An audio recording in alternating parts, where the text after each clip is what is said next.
Messier with this very special Mike's Instant Movie Review. Pretty instant. I just got out of the theater maybe 6 minutes ago. Just got settled in to the car studio.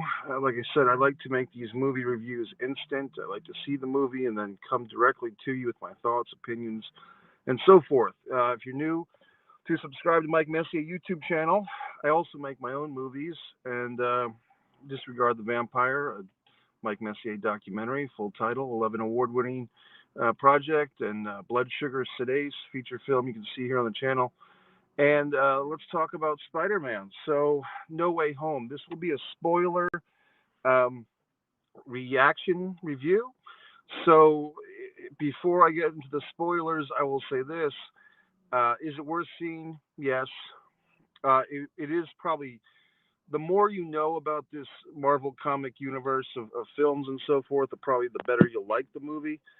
I think I'm fairly well learned in these Marvel comic universes, but they're films, but I guess I haven't memorized every single one. But I think even if you're not an expert on the Marvel comic universe, you'd probably enjoy this movie. But so I think it's worth seeing, probably worth seeing on a big screen as well. I saw it here on this Big D screen here in Yulee, Florida. You know, tickets for this thing, reserved seats are going fast. So if you do want to see this movie this weekend, probably the best thing to do is get on a phone app, AMC theaters, like I just saw the movie, Regal, Cinemark, Showcase Cinemas, National Amusements. Any theater these days typically has an app where you can buy your movie tickets in advance. I would recommend that. If you're not used to doing that, now's a good time to learn. Most theaters, you have to reserve your seats in a lot of places these days. This particular theater in Yulee, Florida, you don't. And it's a big D screen, nice big screen, good sound. I will say this. I got into the theater at 6:10. The movie started at 6:30. I was thinking that by coming in 20 minutes early, I'd kind of have my pick of the seats. Well, I guess I was wrong because there was people already there. You know, most of the theater was already filled up. When I say most of the theater was filled up, I basically mean you'd have two people sitting, then an empty seat. All the aisle seats were taken. You know, there were some seats in the rows, but you know, they were kind of like one seat here, one seat there. And of course, everybody likes to sit near the aisle. So then you have this, if you get there late, you're going to have to ask people to stand up, which is always embarrassing. And you feel like they're doing you a favor. Like if you come into the theater late and you're asking people, oh, can I come through the aisle? You feel like they own the theater and you're some miscreant, when in fact, everybody paid the same money for the tickets. You just happen to be coming in late. So it's just a human nature study. So here's my theory. Here's my thought. I got into the theater and I got, you know, this theater is so big, Big D theater. I was pretty close to the screen. I wasn't like really, you know, too close. I mean, I could see the screen, but from where I was sitting, the movie seemed very dark, as in poorly lit. Like the screen, like sometimes there'd be characters kind of lost in blackness, and I think I might have just been sitting too close so that the color scheme was off. I never really experienced that before, but I think I was just sitting so close to the screen that I couldn't really get the richness of the fucking movie, the visuals. And I did think about moving back, but like I said, all the aisle seats were gone. There was one seat that was empty. It was the handicapped companion seat. Yes, I thought about moving there because there was no handicapped person. The seat was empty and it was on its own. But then that seat was like right in front of somebody who had their feet up on the fucking guardrail thing, that metal bar. And I don't know about you, but I can't enjoy a movie if someone's fucking sneakers are near my head. Sorry. So where I was seating, I was comfortable. I had one empty seat next to me. Then some other single guy sitting there by himself, actually was taking photographs of the movie screen, I guess to show off to people that he was there before them.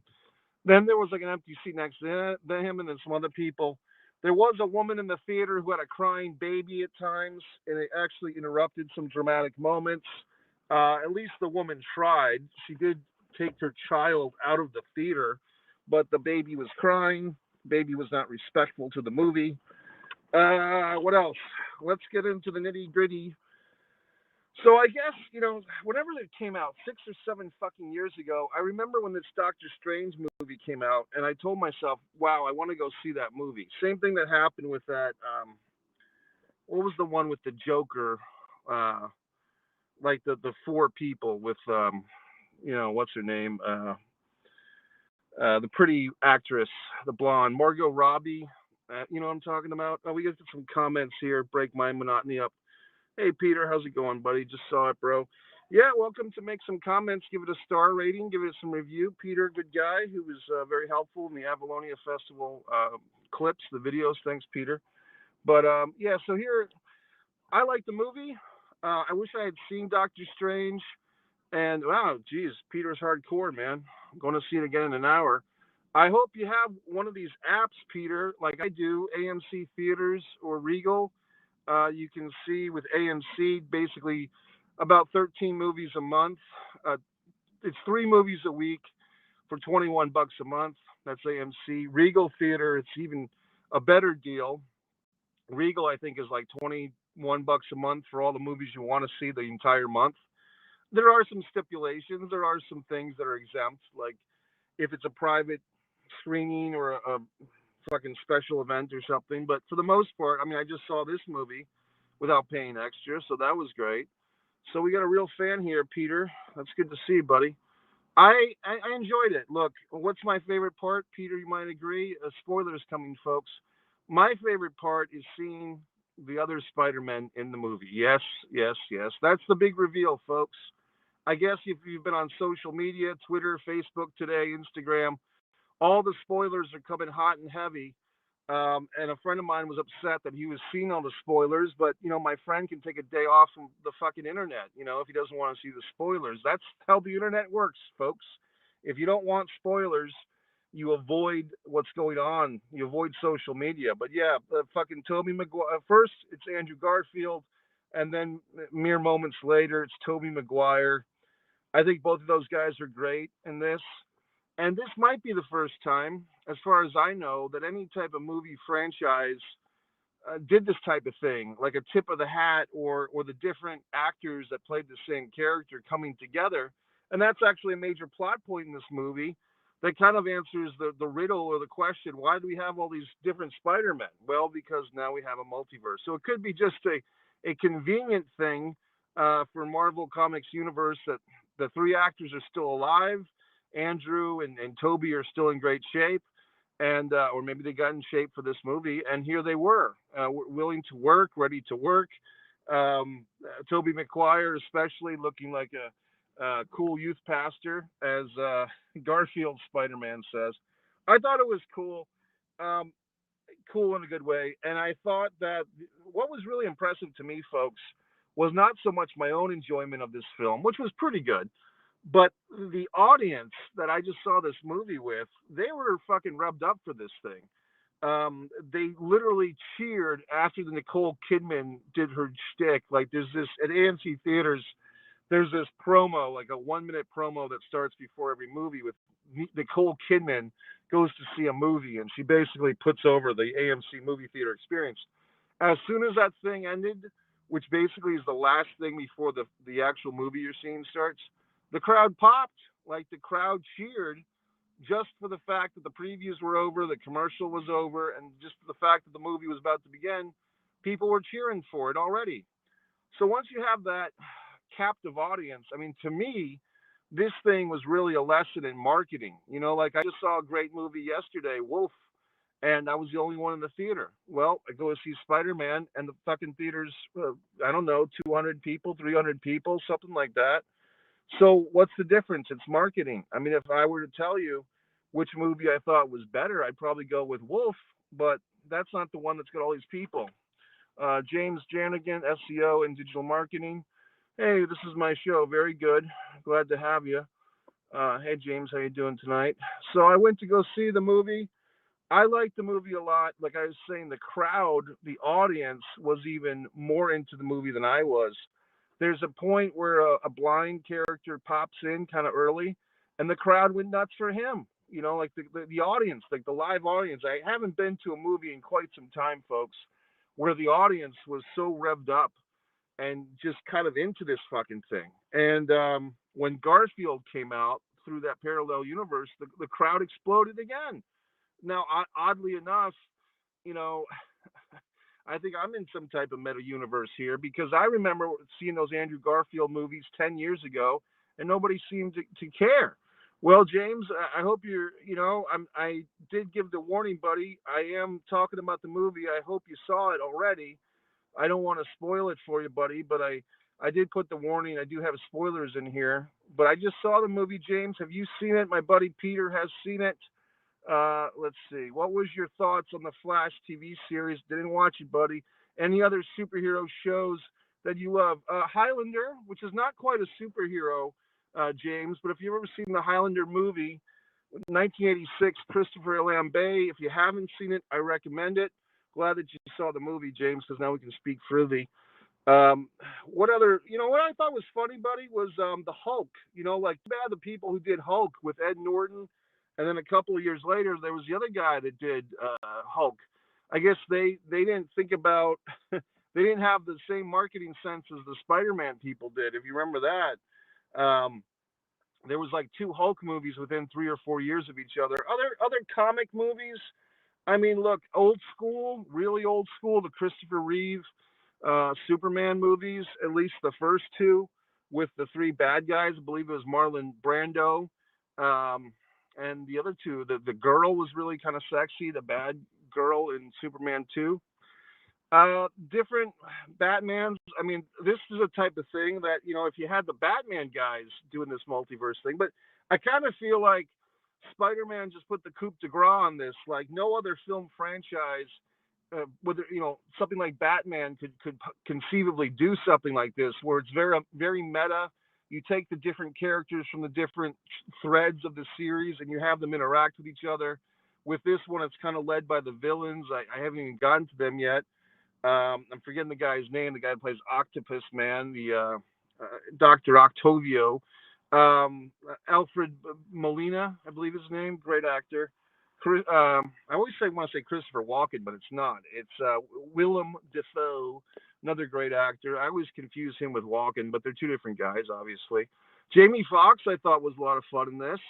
I liked his little riff that somewhere there's going to be a black Spider-Man. I thought that was cute. A cute little tip of the hat. And so on and so forth. So I think this whole meta thing, mixing the universes, mixing the villains, I think it's successful for this movie. If other film franchises try to do this type of thing, it's going to get old quick. Like then it's just going to become a cop out. To cross reference myself, James and Peter, if you do watch Disregard the Vampire Mike Messier documentary, basically what I did in that movie was I took a failure and I made it into a success. We had a situation where an actor left a project and I had to salvage this thing. And I made a documentary about the process and about the teamwork and collaboration that we went through. But I couldn't if I did that for every movie I did, then I would kind of be burying myself into an existential corner as well. Well, thanks, buddy. I found you from your early morning wrestling rant yesterday. Well, that was good. And that was straight from the heart, man. I felt that. Hey, Carl, what's up, buddy? Carl and I will soon be doing a Clint Eastwood review. James, you're welcome to check out my interviews with Carl Kate here, who's got his own YouTube channel. Carl and I discussed, we're going to do a discussion on the best vampire films and other things we've done. We also talked about WrestleMania 22, which Carl attended in person. Actually, one of my favorite WrestleManias, James, because it was John Cena versus Triple H. What was my early morning wrestling rant? I think I was talking about Jeff Hardy. Oh yeah, the hardcore one. When I was really upset, the pro wrestling thing. I was very upset. There's a running controversy here. You know what I mean? Hey, James, I'm really happy, man. Glad to have you on board, buddy. I would suggest perhaps Blood Sugar Sedace if you really want to get into Mike Messier's head. That's about as deep as it gets. I went to WrestleMania 35. Which one was that, James? I'm trying to remember, buddy. Was that a Roman Reigns versus Triple H by any chance? Was that the one? The way that You have to tell. I'm going by the tip of my head, man. So you have to tell me if that was Roman Reigns or was Triple H. I think it was about that time. Wasn't that the one with the biggest like live audience ever? And was that also the one with Undertaker and Shane McMahon?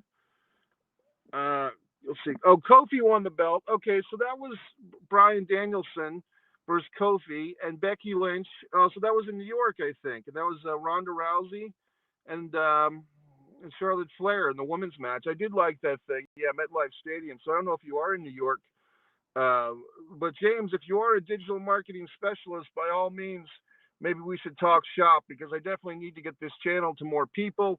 I also have a book, Fighter Play Basketball, on Amazon Kindle Vella, which I think is a great book. It's based on my award-winning screenplay, Fighter Play Basketball, a young adult novel. So, James, you will perhaps leave me your email and on the YouTube comments, and maybe I'll write to you, and we'll figure some marketing, get some Mike Messier stuff out there. Trust me, I've got the content. It's really just about getting to a bigger audience. Peter's chiming in. Spider-Man was honestly very dull, an uneven movie compared to the first two Spider-Man movies. Still going to see it again. I love it. True fan. I'm wondering where you saw the movie tonight, Peter, because I think weren't you closer to Orlando or St. Augustine? You were so just. I would like to hear your thoughts on the actual theater experience, Peter. If was it sold out? Was it close to sold out? You tell me, buddy. James is in Baltimore. Uh, I'll kick. Watch my Baltimore Arena, August 2nd, 1992. Ron Simmons beats Vader video. If you can find that on my Pro Wrestling Memories playlist, James. I was there the night that Ron Simmons broke the color barrier in half over his mighty knee, and he power slammed Big Van Vader to win the world title. I was a young man, but I was there. Baltimore's a great city. I used to go see the Orioles play. I was actually there. Old school, James, if you remember this name. John Kruk. I saw his last baseball game ever. He took his ball and went home. So I went to see him. He got to second base, and then he left the stadium. But yeah, I used to go Baltimore Arena quite a bit. You can go way, way back to the Crockett Cup. Yeah, old school, buddy. WCW champion Ron Simmons. I actually got to meet Ron a few years ago. That's right.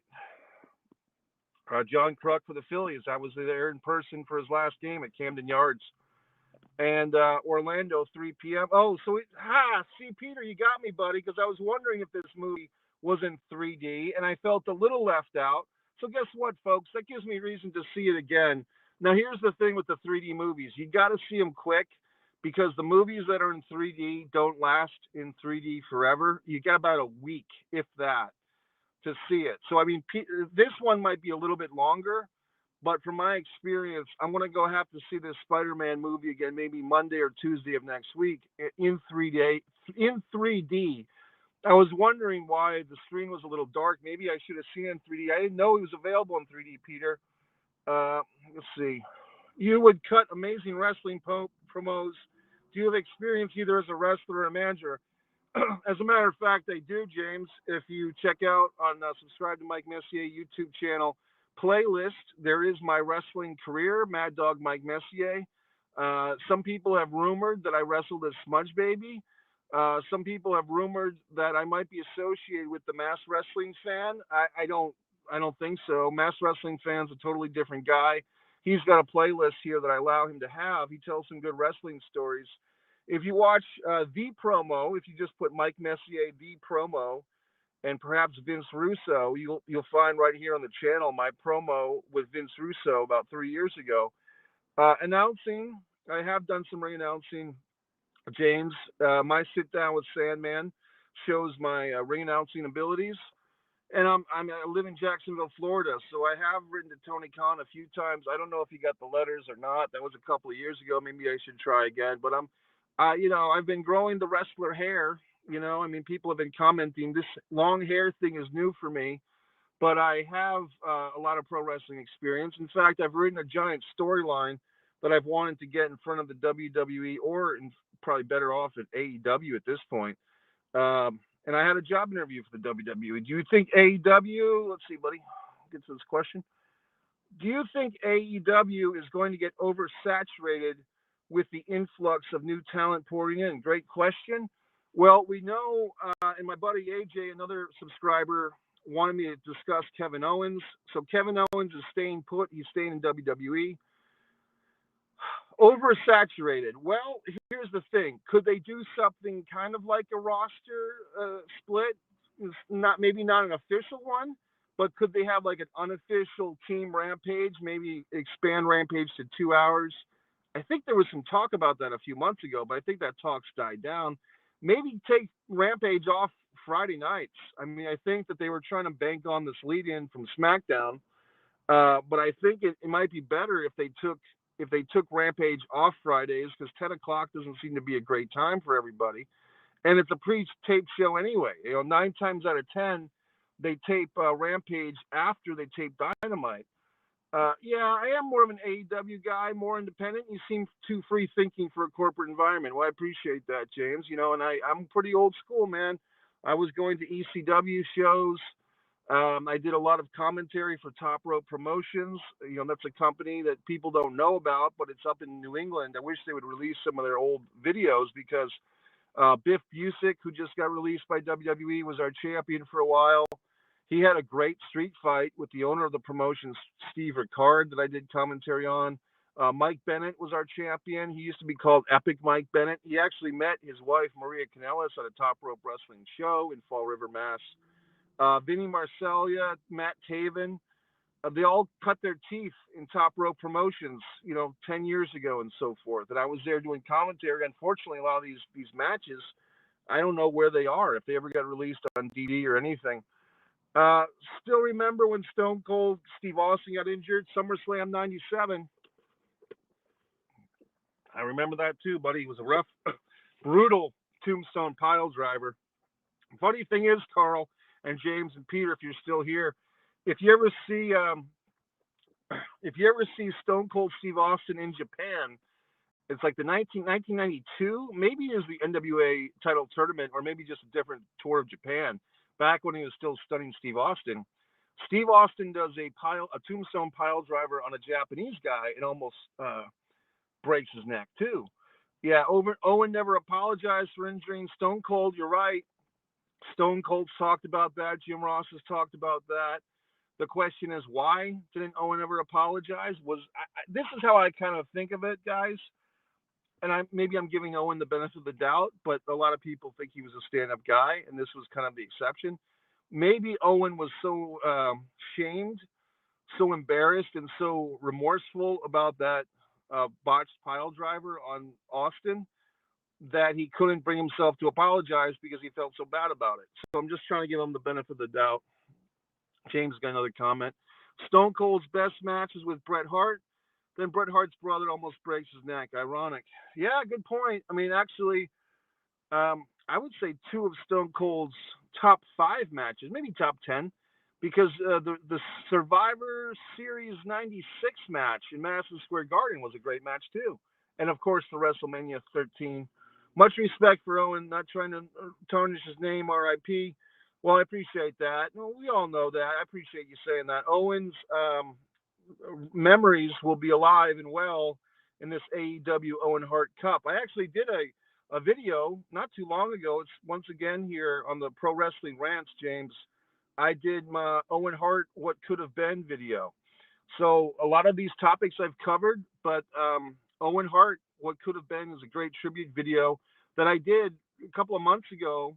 I'm trying to remember if it was in May, because Owen, that's the May 19th, I think, 1999, if I have the day right. What a horrible day for wrestling fans and for the Owen Hart life, because it ended on that day. Much too young. I think he was 36 or 38. You think about those years, man. There was like 10 years, the late 90s to like the 2010.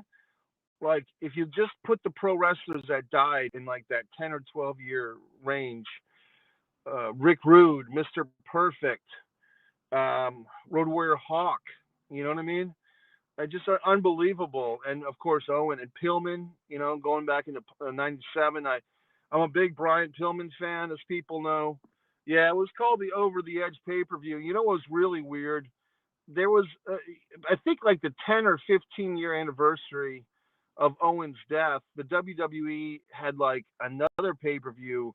It wasn't called Over the Edge, but it was called like Over the Limit, and it was like on the 10 or 15-year anniversary of Owen's death, which I thought was weird. There were rumors that Owens was supposed to win the IC title that night. I've pretty much heard that that's a fact. I think that Bruce Pritchard on Something to Wrestle With podcast, I think Bruce pretty much said that that was the case, and maybe Jim Ross said the case too. But I think everyone said that, and what they did instead was they had Jeff Jarrett beat the Godfather like a week and a half later, and Godfather, what a character that was. But to me, it's a tragedy, and I don't want to. The real tragedy of that situation, I mean, it's all a tragedy. The fact that he died is a tragedy.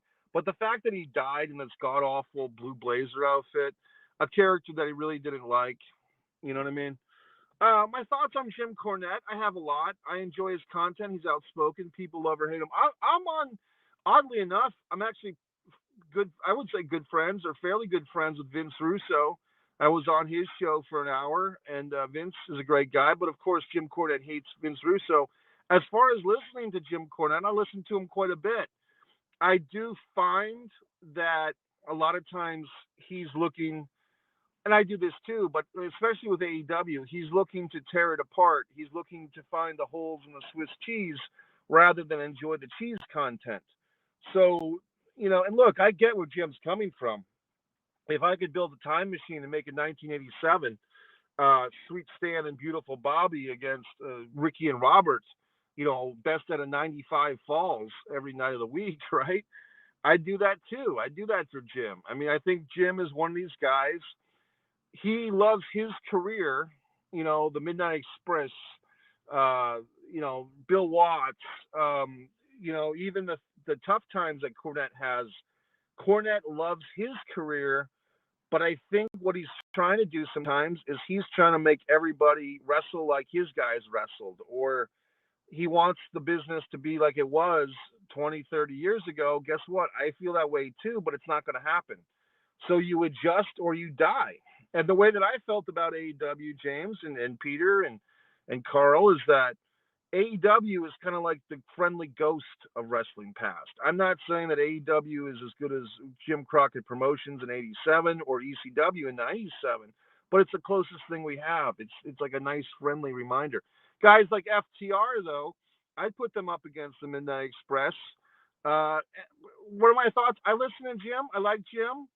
That I did get annoyed last night. We had this great match between Hangman Page and Daniel Brian Danielson. Oh, I screwed up. I said his slave name.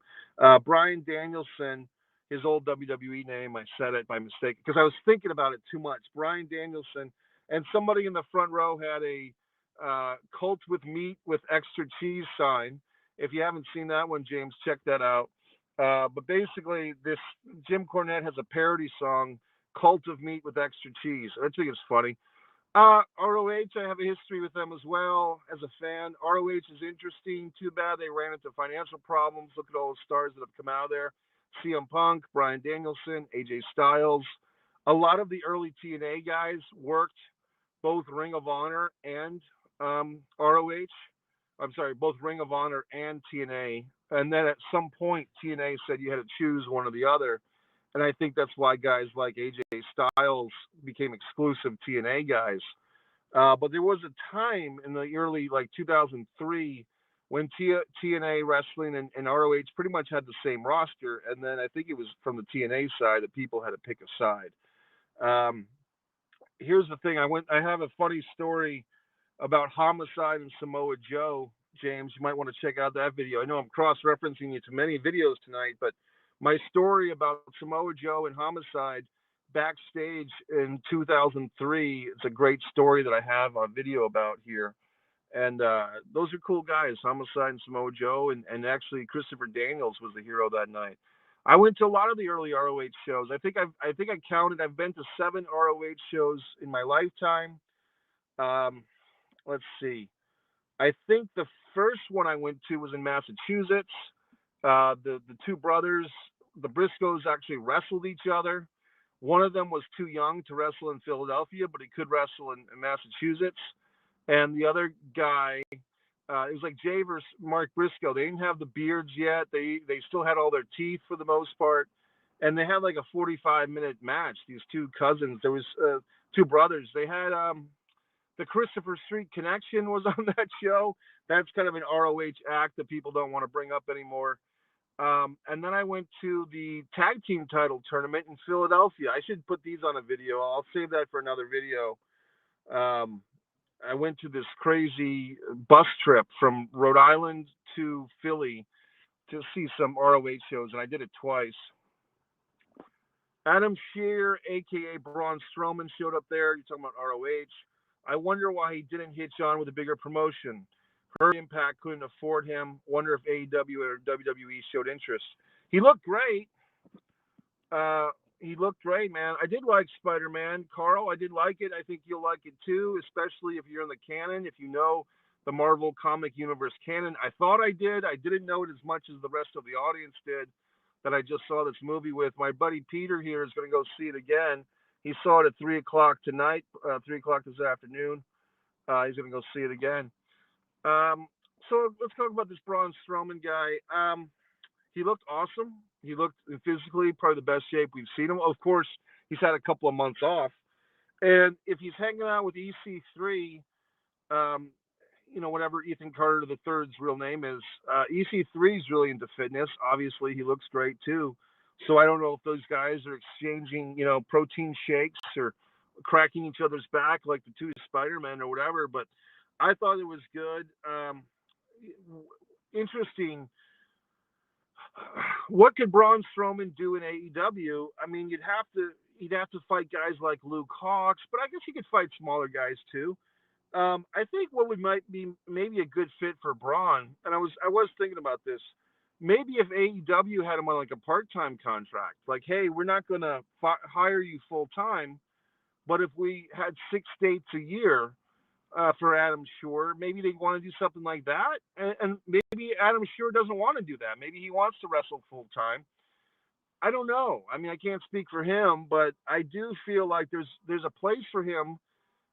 He's a great talent. So, I mean, you can always find room for a great talent. And look, and people have said this before, and Cornette's even said stuff like this. Some of the bottom of the barrel guys, like the Joey Janela's, and Sonny Kiss is very talented, but his character is extremely limited the way that they presented Sonny Kiss. And you knew that when he jobbed at Cody in like 2 minutes in that tournament a couple of years ago, that Contenders tournament.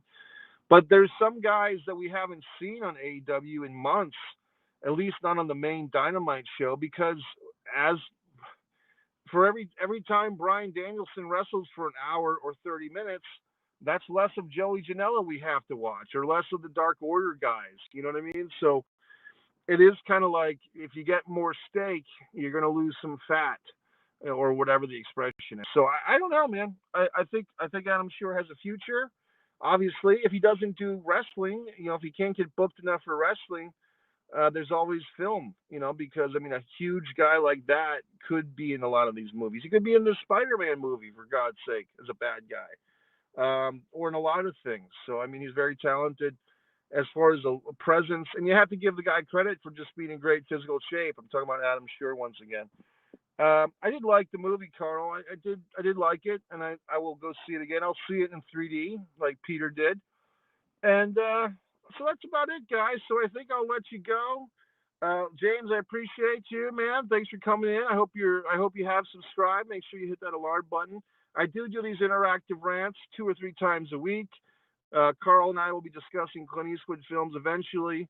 I am working on some other career stuff. Once again, Fighter Play Basketball on Amazon Kindle. Disregard the Vampire, Mike Messier documentary. You can watch for free. I'm going to get on with the rest of my evening. It's only 10:30 at some point. I'm on East Coast time. And gentlemen, thanks for checking in. Peter enjoyed the movie a second time. James, thanks for checking in. And Carl, we'll see you soon, buddy. Everybody have a great night. If you're new to the channel, please subscribe. Please watch more videos. And if you really enjoy yourself, tell a friend or a family member. Subscribe to Mike Messier YouTube channel, MikeMessier.com. Spider-Man: No Way Home is worth seeing.